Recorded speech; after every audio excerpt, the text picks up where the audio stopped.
हाँ जी, तो अब ग्रुप तो आप पढ़ लिए हैं, ग्रुप के बारे में हमने काफ़ी कुछ पढ़ लिया, बेसिक तो पढ़ ही लिया है, उसके ऑर्डर्स जो होते हैं, एलिमेंट के ऑर्डर उसके बारे में बात हो गई। अब जब ग्रुप पढ़े हो, तो फिर अगला जो हमारा पढ़ने का टॉपिक होगा, वो होगा सब ग्रुप। सब ग्रुप क्या होता है? देखो, आपने सेट पढ़ा है और फिर सबसेट पढ़ा है। जैसे मान लीजिए हमारे पास ये सर्किल जो है वो किसी सेट को रिप्रेजेंट कर रहा है, जहाँ पर इस तरह से कुछ एलिमेंट्स हैं जो कि सेट के एलिमेंट हैं।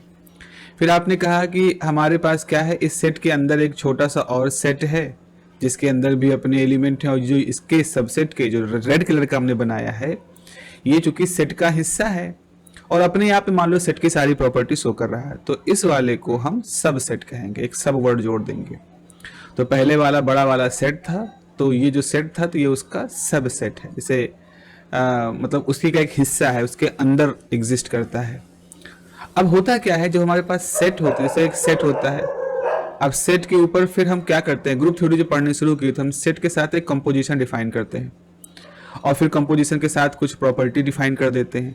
तो कोई सेट जो है किसी दिए हुए कंपोजिशन के लिए, अगर वो क्लोजर, आइडेंटिटी, इनवर्स, ये सारी प्रॉपर्टी शो करता है, तो आप कहते हो उसी सेट को आप क्या नाम देते हो, ग्रुप। तो जैसे सेट के अंदर एक हिस्सा था, सबसेट था, वैसे ग्रुप के अंदर भी एक हिस्सा होगा, सब ग्रुप होगा। तो हमारे पास अगली डेफिनेशन है कि सब ग्रुप क्या होता है। लेकिन देखो हो क्या रहा है ना, कि हम लोग एब्स्ट्रैक्ट अलजेब्रा में क्या देखते हैं, हम लोग स्ट्रक्चर के बारे में देखते हैं। स्ट्रक्चर के कई अलग अलग तरह से मतलब होते हैं। मोटे तौर पर हम उनके अंदर जो आपस में रिलेशन है, और वो रिलेशन खास तौर पे कैसे इन्वर्स आइडेंटिटी के साथ जुड़ा हुआ है, इस तरह की चीज़ों को हम देखने में ज़्यादा इंटरेस्टेड हैं। तो आपको क्या करना होगा, पहले हम कॉम्प्लेक्स ऑफ ग्रुप डिफाइन करेंगे। अब देखिए, सीधे सीधे ग्रुप का हिस्सा सब ग्रुप होता है, इसके बजाय हम एक बार कॉम्प्लेक्स ऑफ ग्रुप के रास्ते को अडॉप्ट करते हैं, इसके थ्रू चलते हैं। तो पहले आपको समझना है कि कॉम्प्लेक्स ऑफ ग्रुप क्या होता है, फिर हम उसे सब ग्रुप कहेंगे। डेफिनेशन देखें, मान लीजिए जी किसी कंपोजिशन ओ के लिए ग्रुप है, जी कोई सेट है, कंपोजिशन ओ है, तो उसके लिए वो एक ग्रुप है। Then any non empty subset H of G is called the complex of G. मतलब मान लीजिए आपके पास एक ग्रुप है, ये जो येलो कलर का है ये हमारा ग्रुप है। ग्रुप के अंदर एक कोई हिस्सा है जिसको कि हम उसमें कुछ एलिमेंटों को मिला के बना हुआ है, तो इसे हम अभी सब ग्रुप नहीं कहेंगे, अभी हम इसको सबसेट भी नहीं कह रहे हैं क्योंकि हमने ग्रुप के लिए डिफाइन किया। अभी हम इसको कॉम्प्लेक्स कह रहे हैं कि this is the complex of G, इसको हम कॉम्प्लेक्स ऑफ जी कह रहे हैं। यहाँ आप कॉम्प्लेक्स नंबर से कॉम्प्लेक्स जो एनालिसिस होता है उससे कंफ्यूज मत होइएगा, जस्ट वोकेबुलरी एक डेवलप करिए कि आपके पास एक ग्रुप है, ग्रुप के अंदर एक कोई नॉन एम्प्टी एक पोर्शन है जिसके अंदर कुछ अपने एलिमेंट, नॉन एम्प्टी मतलब इसमें कुछ एलिमेंट होंगे, जाहिर सी बात इसके एलिमेंट ग्रुप के ही एलिमेंट होंगे, तो ये कॉम्प्लेक्स ऑफ जी है। तो एच को क्या कहा, जी कहा, जी के बाद अल्फाबेट में क्या आता है, एच, तो आपने इसको एच कह दिया। अब देखो यहाँ पे, now let H be any complex of G, ठीक है, which is a group with respect to composition O as composition, then if H is closed under O, that is A belong to H, B belong to H, यानी A O B belong to H। तो यहाँ पर ये कह रहे हैं कि H जो है वो G का कॉम्प्लेक्स है। अच्छा, G क्या है, G एक ग्रुप है किसी कंपोजिशन O के लिए। तो आपने सीधे ये कहा कि मान लो H G का कॉम्प्लेक्स है, जबकि G एक कंपोजिशन O के लिए आपका एक ग्रुप है। तो अगर H क्लोज है, H क्लोज मतलब मान लीजिए H के अंदर एक एलिमेंट A था, मैं यहाँ बना देता हूँ, मान लीजिए H के अंदर एक एलिमेंट A है, एक एलिमेंट B है, तो आप H के अंदर A O B डिफाइन करो। अब आप कहोगे O कहाँ है, O भाई कंपोजिशन उस ग्रुप का है जिसके अंदर का ये आपका सबसेट है। तो जिसको आप H कह रहे हो ये कहाँ एग्जिस्ट कर रहा है, ग्रुप के अंदर एग्जिस्ट कर रहा है। ग्रुप पे बहुत सारे एलिमेंट है, उसमें से कुछ एलिमेंट H के अंदर है, लेकिन ग्रुप के लिए जो कंपोजिशन डिफाइन हुआ है वो O है। तो अगर वही कंपोजिशन क्लोज हो, मतलब ए आपने एच से निकाला, आपने बी एच से निकाला, और इन दोनों कंपोजिशन भी एच को बिलोंग करे, इसका मतलब जो कंपोजिशन जी पे काम कर रहा है ओ, वही एच में भी काम कर रहा है। तो हम कहेंगे we say that the complex H of G is stable. तो अगर एच के अंदर भी वही कंपोजिशन काम कर रहा है जो ग्रुप पे काम कर रहा है, तो हम कहेंगे चलो भाई एच जो है स्टेबल है। एक पहली शर्त तो यहाँ पूरी हो गई कि हमारा H स्टेबल है, लेकिन स्टेबल किसके लिए है? H is stable for the composition in G and that the composition in G has induced a composition H। तो हमने कहा H के ऊपर भी कंपोजिशन काम कर रहा है, चलो ये जो हमारा कॉम्प्लेक्स है ये स्टेबल है। अब यहाँ पर क्या किया, ग्रुप का जो कंपोजिशन था उसने H के अंदर ये क्लोजर की प्रॉपर्टी इंड्यूस कर दी, मतलब ग्रुप के हिस्सा होने की वजह से उसको भी इसने अपनी कंपोजिशन दे दी। तो इसीलिए इसको हम क्या नाम देंगे, इंड्यूस कंपोजिशन। तो यहाँ पर लिखा है this composition in H is called the induced composition. Thus for this induced composition H itself is a group, then H is called a subgroup of G। तो यहाँ पर कहने का वैसा ही मतलब निकाल के आया कि आपने कोई एलिमेंट लिया, हमने कोई एलिमेंट लिया, हमारे पास जो हमने कोई सेट लिया, सबसेट लिया किसी ग्रुप के अंदर, फिर देखा उस ग्रुप के अंदर जो कंपोजिशन जिस ग्रुप का है वो कंपोजिशन वहाँ पर उस सबसेट के ऊपर भी लागू हो रहा है, तो आपका सबसेट के ऊपर भी कंपोजिशन लागू हो रहा है। तो हमने कहा कि हमारा H जो है जिस पे कंपोजिशन लागू हो रहा है उसके लिए क्लोज है, वो स्टेबल है। और फिर हम कहेंगे कि G के कंपोजिशन ने H के अंदर अपना एक कंपोजिशन इंड्यूस किया, ठीक है, G ने एक कंपोजिशन इंड्यूस किया। तो इस तरह से जो हमारे पास इंड्यूस्ड कंपोजिशन वाला H आता है जो कि अपने आप में ग्रुप है, उसको हम इस G का सब ग्रुप कहेंगे। ओके, अब एक चीज समझो, कोई ग्रुप जो होता है G वो खुद का भी सब ग्रुप होता है, ऑब्वियस सी बात है। जो G होता है वो खुद का एक सब ग्रुप होता है। तो अब हम आगे परिभाषा के ऊपर आते हैं। तो आपकी अगली परिभाषा क्या है, a non-empty set H of a group G is said to be subgroup of G if H itself is a group relative to the binary operation defined by G। ठीक है, तो G के अंदर एक ग्रुप होना चाहिए। भाई देखो, मूल रूप से सब कोई क्या है, मूल रूप से G भी क्या है, एक सेट है, और इसके अंदर H क्या है, एक सबसेट है।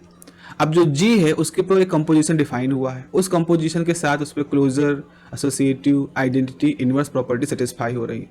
तो इस सेट को हमने क्या नाम दे दिया, ग्रुप। अब जो H है वो भी अगर इसी कंपोजिशन के लिए इस ग्रुप की सारी प्रॉपर्टी शो करे, तो चूंकि G का हिस्सा H है तो इसलिए H को हम सब ग्रुप कहेंगे। आपकी जो परिभाषा है, डेफिनेशन, ये यही कह रही है कि एक नॉन एम्प्टी सेट H है जो कि किसी ग्रुप का G का है, उसको कहा जाएगा सब ग्रुप। उसको हम कब सब ग्रुप कहेंगे, अगर H खुद H itself is a group relative to the binary operation defined in the G। अब देखें आगे हम और प्रॉपर्टी के बारे में जानकारी हासिल करेंगे। जरा देखें, मान लीजिए G एक ग्रुप है, ठीक है, then G itself is a subgroup of G। हाँ, जिसे एक सेट खुद का सबसेट भी होता है, जो सेट होता है वो खुद का भी एक सबसेट होता है। तो वैसे जो ग्रुप होता है वो खुद का भी एक सब ग्रुप होता है। तो also the group consisting of identity element of G alone is a सब ग्रुप ऑफ G। अब G खुद का एक सब ग्रुप है, लेकिन अगर G के अंदर आइडेंटिटी होता है तो आइडेंटिटी भी अपने आप में पूरा ग्रुप बना लेता है। तो ये भी एक ऐसा ग्रुप है जो G के अंदर है, आइडेंटिटी एलिमेंट वाला भी एक ग्रुप अपने आप को बना सकता है, सिर्फ आइडेंटिटी एलिमेंट हो उसके पास। तो इस तरह से किसी ग्रुप के अंदर दो तो सबसेट हमेशा होते हैं, सब ग्रुप हमेशा होंगे। एक तो वो ग्रुप खुद का सब ग्रुप होगा और एक उसके अंदर आइडेंटिटी एलिमेंट वाला एक अपने आप में ग्रुप होगा।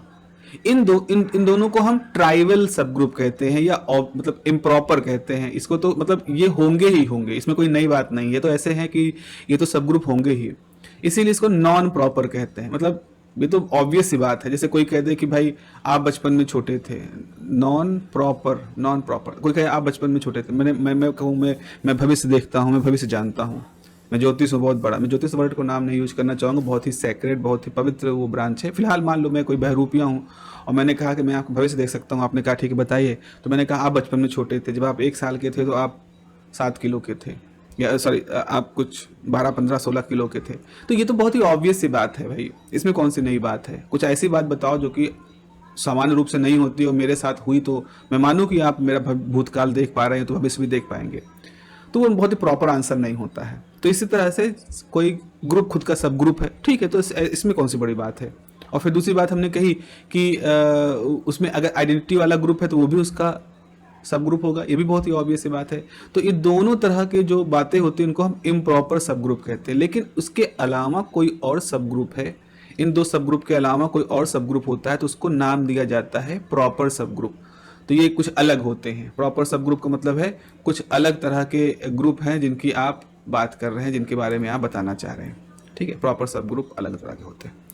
एग्जाम्पल की बात करें तो आपके पास एग्जाम्पल देखो, जैसे देखो पहला एग्जाम्पल यहाँ पर है, the additive group of even integer is a सब group of additive group of integers. मतलब आपके पास बहुत सारे इंटीजर हैं। इंटीजर, बहुत सारे इंटीजर क्या मतलब, आपके पास एक ग्रुप है जो पूरा इंटीजर का है, ये ग्रुप आपके इंटीजर्स का है। अच्छा, इसके अंदर इवन इंटीजर भी होंगे, इवन भी होंगे और ऑड भी होंगे।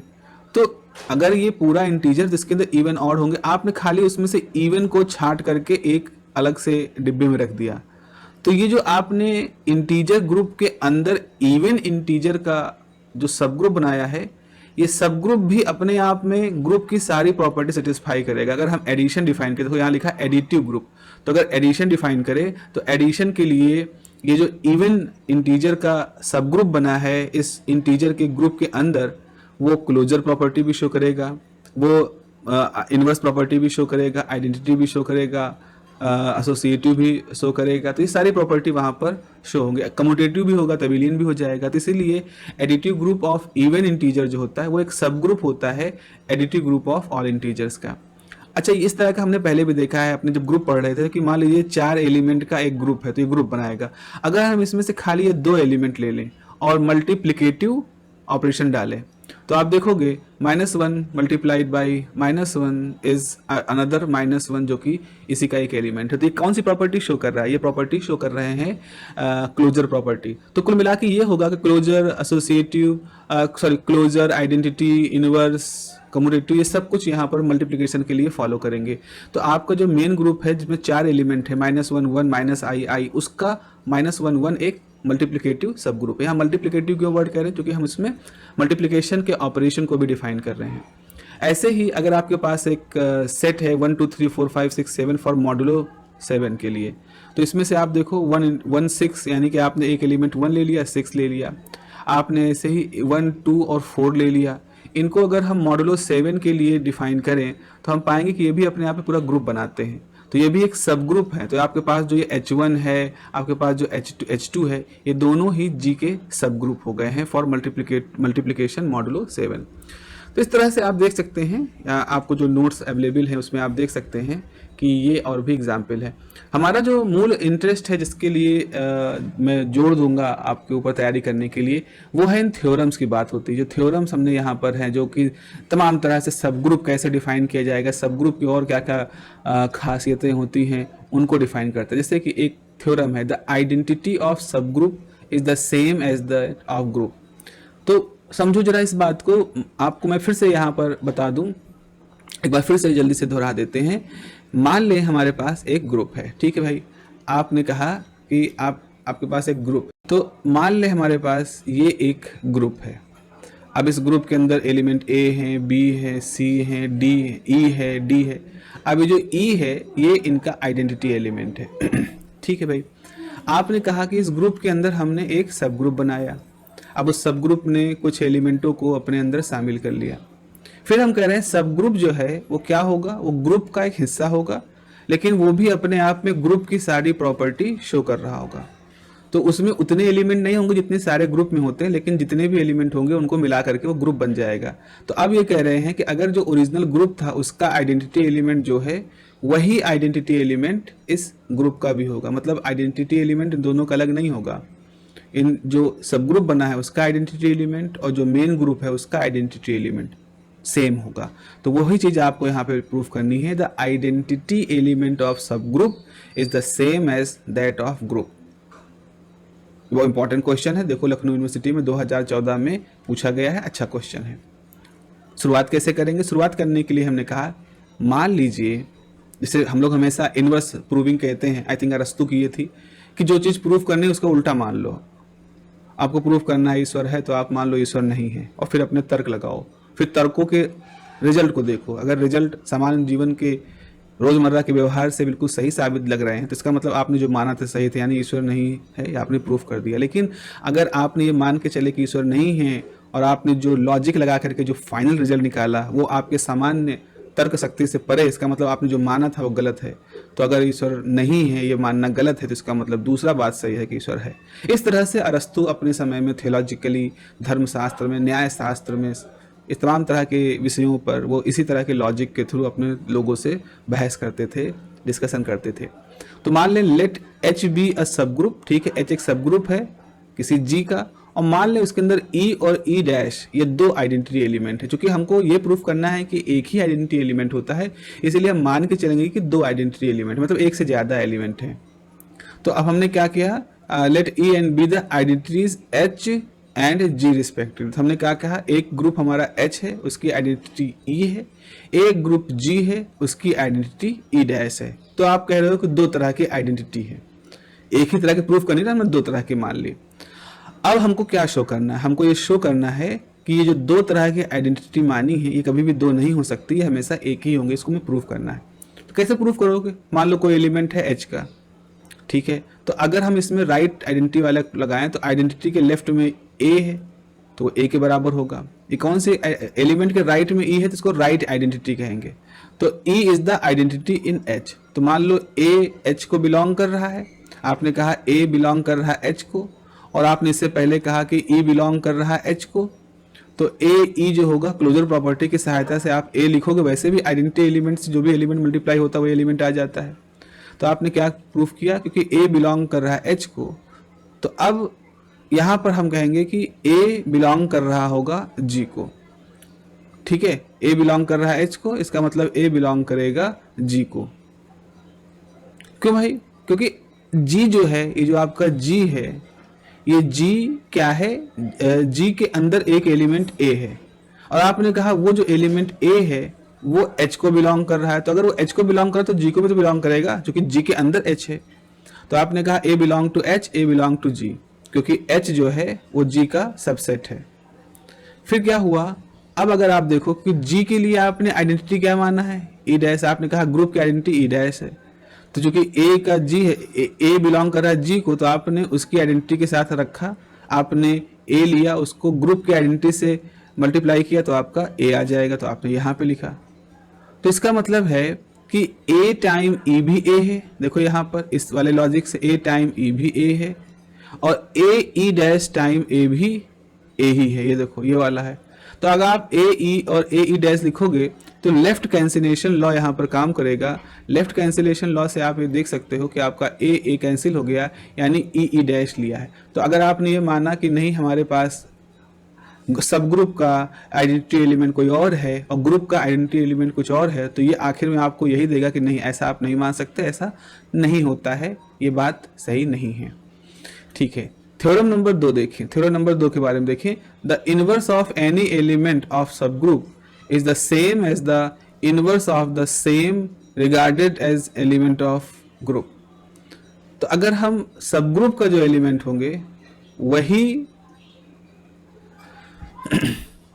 अगर देखिए आप लिखा inverse of any element of a सब group is the same as the inverse of same regarded as element of group. इसको जरा समझो, जरा इस थ्योरम को समझने की कोशिश करेंगे। थोड़ा सा ट्रिकी तरीके से लिखी गई थ्योरम है। वो कह रहे हैं जैसे मान लो हमारे पास जस्ट अ मिनट, मान लो हमारे पास, ओहो पेन चूज करना है, मान लो हमारे पास एक ग्रुप है रेड कलर का, और मैंने इसमें आपको बताया येलो कलर का सब ग्रुप है, ये एच है, ये एच है। एच के अंदर एक एलिमेंट ए है जिसका इनवर्स क्या है, ए इनवर्स है मान लो। अगर ये एलिमेंट एच में नहीं होता, जी में होता, तो भी ए का इनवर्स कौन होता, ए इनवर्स, मतलब ए का इनवर्स वही होता। तो यहाँ पे कहना चाह रहा है कि किसी एलिमेंट के इनवर्स पे कोई फर्क नहीं पड़ता है कि वो एलिमेंट एच के अंदर है कि वो एलिमेंट जी के अंदर है। तो ये देखो फिर से इस लिहाज से जरा इस थ्योरम को पढ़ो, the inverse of any element of a सब group is the same as the inverse of same, मतलब सब ग्रुप के अंदर कोई एलिमेंट है तो उसका इनवर्स वही होगा same regarded as the element of the group, जिसको अगर हम ये माने कि वो ग्रुप का एलिमेंट है। तो कुल मिला के कहने का मतलब ये है कि एलिमेंट का इनवर्स वही रहेगा, भले वो चाहे सब ग्रुप के अंदर रहे चाहे वो ग्रुप के अंदर रहे। ये हमें आखिरी में यही हमें प्रूफ करना है कि एलिमेंट के ग्रुप में या सब ग्रुप में रहने से उसके इन्वर्स के व्यवहार पे कोई फर्क नहीं पड़ता है। तो शुरुआत कैसे करेंगे? मान लीजिए e be the identity of H as well as G. ठीक है, ये तो हमने प्रूफ ही किया है कि ई आइडेंटिटी एलिमेंट जो होता है वो एच का और जी का सेम होता है। ठीक है, तो अब मान लें ए एच को बिलोंग कर रहा है, वो कोई आर्बिट्री है, कोई आर्बिट्री एच ए है, एच को बिलोंग कर रहा है। मान लीजिए बी जो है वो इनवर्स है ए का एच के अंदर, तो आपका जो ग्रुप है उसके अंदर जो आपने एच बनाया उसके अंदर एक एलिमेंट ए लिया और उसका इन्वर्स कौन है? उसका इन्वर्स बी है। तो एच के अंदर ए का इन्वर्स बी है और हमें ये प्रूफ करना है कि जी के अंदर भी यही ए का इन्वर्स बी होगा। और फिर आगे लिखा है let c be the inverse of a in G. तो हमने कहा कि जी के अंदर इसका इनवर्स सी है, तो आपने कहा सब ग्रुप के अंदर ए का इनवर्स बी है, ग्रुप के अंदर ए का इनवर्स सी है, और हमें थ्योरम ये कहती है कि एलिमेंट ए चाहे ग्रुप के अंदर हो चाहे ग्रुप के बाहर हो उसका इनवर्स सेम होगा। तो यानी अगर ग्रुप का इनवर्स सी है तो वो एच में होने पर भी होगा और वो जी में भी होने पे होगा। अगर ए का इनवर्स बी है तो वो एच में होने पे भी होगा, जी पे भी होने पे भी होगा। यानी ये तभी हो सकता है जब इनवर्स बी और इनवर्स सी जो है वो दोनों सेम हो। तो वही लिखा है लेट सी बी द, तो then we need to proof, हमें प्रूफ क्या करना है? We need to prove that b is equal to c. तो हमें यही प्रूफ करना है कि जो दो दो इनवर्स मान के चल रहे हैं ये असल में दो नहीं एक हैं। अजम्पशन क्या है? अजम्पशन ये है कि b time a is equal to e होगा और सी टाइम ए भी ई होगा। क्यों ऐसा कह रहे हो? अगर आपने कहा ए का इनवर्स बी है तो इसका मतलब ए बी को जब मल्टीप्लाई करोगे तो आइडेंटिटी आ जाएगा। अगर आपने कहा कि ए का इनवर्स सी है तो ए सी को मल्टीप्लाई करोगे तो भी यही आ जाएगा। तो इस तरह से आपने लिखा।